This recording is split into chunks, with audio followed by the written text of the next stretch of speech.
वही नशा जब आप में आ जाए ना, अफीम का नशा नहीं, कुछ पाने का नशा, और जब आप में भी आ जाएगा ना, आप पीछे मुड़कर देखोगे, आप बातें तो सुन ले तो मोटिवेट तो हो जाते हो, फिर बाद में ठंडे हो जाते हो। बताइए क्यों? उस मोटिवेशन को जगह नहीं कुछ करते।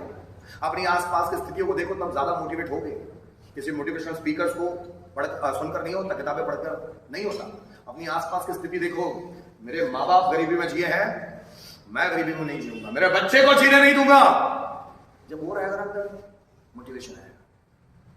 ये आज भले इसको कमी हो रही हो, फ्यूचर में नहीं होगा। वो मोटिवेशन का काम करेगा। आसपास की स्थितियों को देखो, आज जिन चीजों के लिए आप तरस रहे हो, आग लगा देना साला। हर एक चीज आपके कदमों के नीचे, क्योंकि इंसान को सब चीजें पाने का हक है, हर एक चीज पाने का। उसको हवाई जहाज में घूमने का भी हक है, उसको देश विदेश में घूमने का भी हक है, लेकिन उसको ये सब पाने के लिए अपनी पात्रता सिद्ध करनी पड़ती है।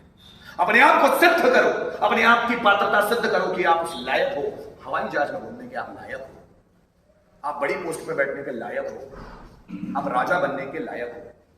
लायक अपने आप को बताना तो पड़ेगा। ऐसी थोड़ी ना अयोध्या की प्रजा राम को बिठाना चाहती थी, लायक है वो इसलिए बिठाना चाहती है। बट राम अपने आप को राजा मानते हैं, वो मानते नहीं अभी, नहीं मुझ में अभी इतने गट्स नहीं, मैं जाना चाहता हूं राक्षसों को मारने के लिए। और कई माता वही कर देती है। और राम बोलते हैं कई माता, ये जब मैं आशुतोष राणा की राम राज्य करके बुक पढ़ रहा था, उसमें था, आशुतोष राणा ने लिखा है, वो बोलते हैं कई माता को राम ने कहा कि माता मैं राजा नहीं बनना चाहता, मेरे लिए एक उपकार करो। तो कैसे बोलती है, क्या मुझे आप 14 वर्ष का वनवास दे दो। आप ये काम कर सकते हैं क्योंकि आपके पास 2 वरदान है जो आप दशरथ से मांग सकते हैं, पिताजी से मांग सकते हैं। 2 वरदान है, 2 वरदान में एक मेरा मांग लो कि मुझे 14 वर्ष का वनवास चाहिए और भरत को राज्याभिषेक है, मेरे पर कृपा करो। कैके बोलती है मुझे पूरी जिंदगी लोग कोसेंगे, राम अगर मैंने ऐसा कर दिया पूरी जिंदगी कोसेंगे, और मैं सबसे ज्यादा प्यार तुम्हें ही करती हूँ, भरत से भी नहीं करती, तुमसे ही करती हूँ, और तुम्हें मुझसे दूर जाना चाहते हो। बोले माता अगर आप चाहती है कि आपका राम ताकतवर बन जाए और आगे जाके इस अयोध्या को संभाले, तो आपको मेरे लिए करना होगा, अपने बेटे के लिए करना होगा, तो अयोध्या के लिए ये करना होगा। तो कैकेयी माता बोलती ठीक है, मुझे लोग बदनाम समझेंगे, मेरी बदनामी करेंगे, मुझे खराब मां समझेंगे, चलेगा, लेकिन तेरे उत्थान के लिए मैं करूंगी।